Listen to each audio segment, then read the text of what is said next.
In this vid, I'm going to be taking a look at a Magnezone deck by Moldybread 24.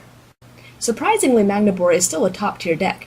It plays 1st through 4th at many battle roads over the past season, and is rated number 5 on a 6 prizes list. I find this surprising because Magnezone includes 2 Stage 2 Pokemon, making it very difficult to get up with the release of Catcher. However, it's still a deck that's meant to set up very fast, and if you find that maybe your build isn't working out as fast as you like it, you can always throw in more Twins to get a Twins engine set up for those early Catcher losses. So let's take a closer look at Moldybread 24's Magnezone. You have 4 Clefas as your starters, but you should be easily able to go down to a single one. The only time you're going to need that one is if you need a new hand, or you need to stall. Running 4 babies also increases the chance that you're just going to get donked early game, and going to lose a lot of prizes due to Yanmega sniping your bench. You run a 3-1-3 Emboar, with 2 of the ability Emboar, and 1 of the Bad Boar.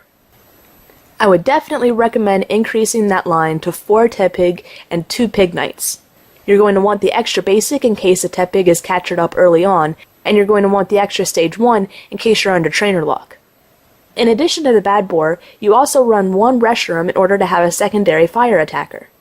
This is great for dealing out damage early in the game rather than having to use Magnezone's Lost Burn. You run 3-1-3 Magnezone, but again I would recommend increasing your Magnemites to 4 and your Magnetons to 2. Having the extra basic for catchers, and having the extra stage 1 in case of trainer lock. You run a single RDL Legend, which is great for being able to pick off 2 prizes by only knocking out 1 Pokemon. RDL is great for giving you a fast start early in the game, or for taking those last 2 prizes very late. Your energy is pretty simple, 11 fire and 4 electric.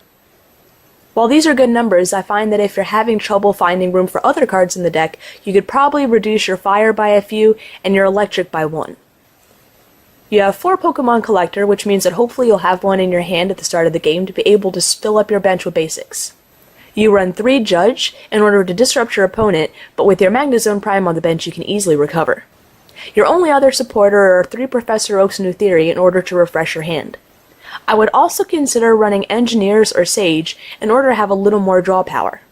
I would also highly recommend running 2 or 3 Twins, because in this format with 2 Stage 2 Pokemon, you're going to be behind on prizes. Those Twins are really going to help you catch up. I would recommend adding a Flower Shop because not only do you want those energy that you've used early in the game back later in the game, but in case you lose a Tepig, an ability Emboar when it's prized, or anything that you really have 1 of early on in the game, you want to be able to get that back. With Flower Shop, you may also be able to decrease your energy retrieval to 1. By maxing out your junk arms at 4, you can easily reuse them as well as your other trainers. Since both Emboar and Magnezone have very heavy retreat costs, I would recommend increasing your number of switch to 2.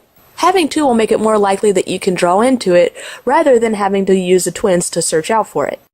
While you run 4 Pokemon Communication, I believe you should be safe running 3. Worst case scenario, you can always use a Junk Arm to reuse a Pokemon Communication, which should be relatively easy to do, especially with your Junk Arm maxed out. The last card I would suggest that you add is some Pokemon Catcher. At least 2, and if you can find room for it 3, is going to be crucial for facing those faster decks.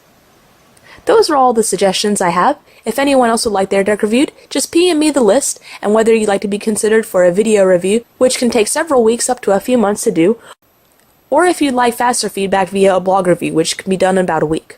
Thanks for watching!